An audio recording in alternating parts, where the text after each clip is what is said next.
Džiugai, tavo eilė. Išrado rusai naujos technologijos parašiutą. Labai ten toks mandras ir reikia išbandyti. Nieks iš pilotų bandytojų, šiaip iš visokių ten šuolininkų su parašiutais bandytojų visi atsisako, nes, gal kas nors, ką nors praleido. Galvoju, kaip išbandyti, ant ko išbandyti? Rado, sako, taigi, vaikit, rasim, paimsim bomžą, duosim ten dėžę degtinės, iššoks. Koks skirtumas? Surado, sako, už dėžę degtinės iššoksi su parašiutu nauju išbandyti iš lėktuvo. Sako, laisvai. Įsėdo, pakilo į 5 km aukštį, aiškina jam, instruktažą praveda. Tai kai iššoksi, suskaičiuok iki 10 ir matai šitą didelį žiedą. Trauk. Jeigu neišsiskleis, dar suskaičiuok iki 5, tada trauk tą mažesnį, kuris kairiai pusėje. Supratai? Viskas aišku. Gerai. Iššoka, krenta, suskaičiavo iki 10, traukia didelį žiedą, nieko. Traukia mažą, nieko. Jeigu ir su degtine apipiso, tai...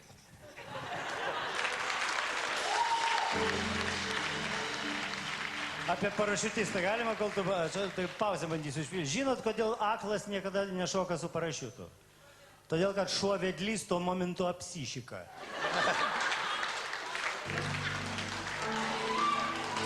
Antras toks kultūringesnis. Ateina žydas į darbo biržą, ieško darbo. Ir sako, prieina, sulaukė savo eilės, klausė jo, reiškia, ta sekretorė. Sakykit, o tai ką jūs gali daryti? Aš galiu smuiku groti. O ką dar gali daryti? Galiu negroti.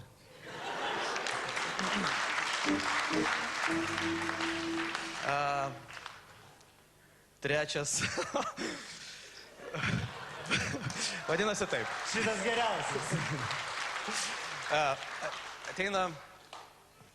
Ateina vyras pas daktarą, psichoterapeutą. Ir sako, kokios problemos? Sako, aš taip pats nenorėjau eiti, man viskas gerai, bet man draugai, žmona sako, kad man visur aplinkui veidenasi gėjai. Aš tai manau, kad čia jokia problema. Ten ir yra, visur aplinkui gėjai yra, tai nieks man čia ir nesivaidena. Sako, tai va liepia ateit, tai atėjau. Sako, gerai, patikrinsim, testą toj pravesim. Štai, ištraukė tokį paveiksliuką, o ten 3 vyrai po medžioklės, prie miškelio. Sako, ką jūs matote šiame paveikslėlyje? Daktarė, juokaujat. Visi 3 gėjai, aiškiai, ryškiai išreikšti, žiūrėkit, va. Degtinė geria, jo, tai pusiau prigulę, moterų nėra, išgers, prisigers, ir kas bus? Va, aiškiai, visi 3 aiškus gėjai. Ištraukė antrą paveiksliuką, ten paukščiai skrenda į pietus. Ta, juokauja, daktarė, visi gėjai, visi paukščiai gėjai, žiūrėkit, skrenda ir viens kitam jų užpakalį žiūri. Kai jūs juokaujat, visi gėjai, aišku.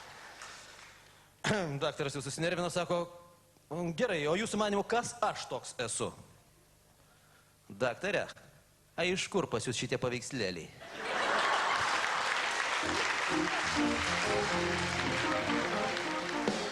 Apie gėjus tokį trumpą. Žinot, kad, pavyzdžiui, visus normalius žmonės atneša gandrai, čia tik piderastus atneša flamingai.